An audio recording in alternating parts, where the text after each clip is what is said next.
water dried, the world began again, with one family, one language, one voice, and for a little while, they agreed on everything. Then they found a plane, and they had an idea. They would build something so tall that heaven itself would have to notice them. They would make themselves a name, and God came down to look at it. This is the story of the tower. Come with me east of the mountains to a wide, flat plain between two rivers. There is no stone here, no timber, nothing to build with but mud and river and sky. And yet this is where humanity decided to build the tallest thing the world had ever seen.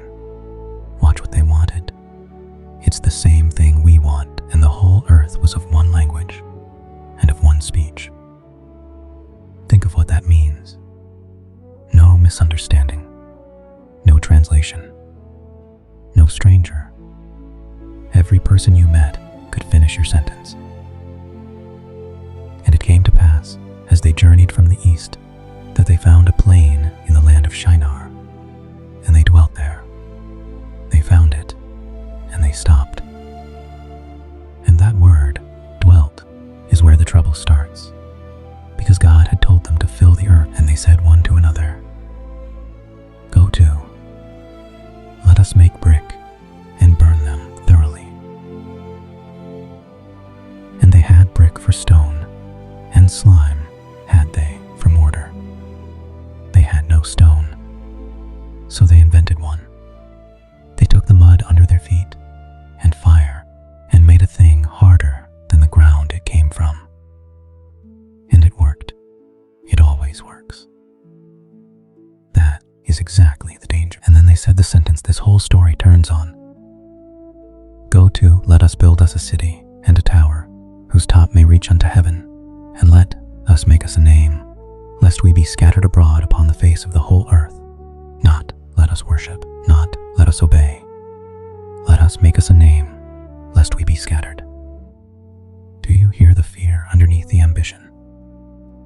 They were not building up. They were holding on. So it began. Ramps of earth, baskets of brick passed hand to hand, hour after hour, year after year. A stepped mountain climbing out of a plain that had never known a hill. And it was magnificent. Scripture does not say it was ugly. It does not say they were fools. It says they were united and skilled and unstoppable. And now nothing will be restrained from them, which they have imagined to do. And here Scripture says something almost gentle, almost funny. "And the Lord came down to see the city and the tower, which the children of men builded." Came down. The tower meant to pierce heaven, and God has to stoop to see it. All that height, all those years. And from where he sits, it is so small he must come closer to look. And what he says is not anger, it's concern. "Behold, the people is one, and now nothing will be restrained from them. Go to, let us go down, and there confound their language, that they may not understand one another's speech." They said, "Let us build." God said, "Let us go down." And he did not tear the tower apart.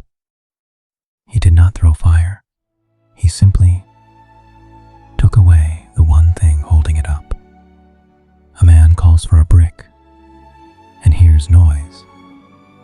He shouts louder. It only gets worse.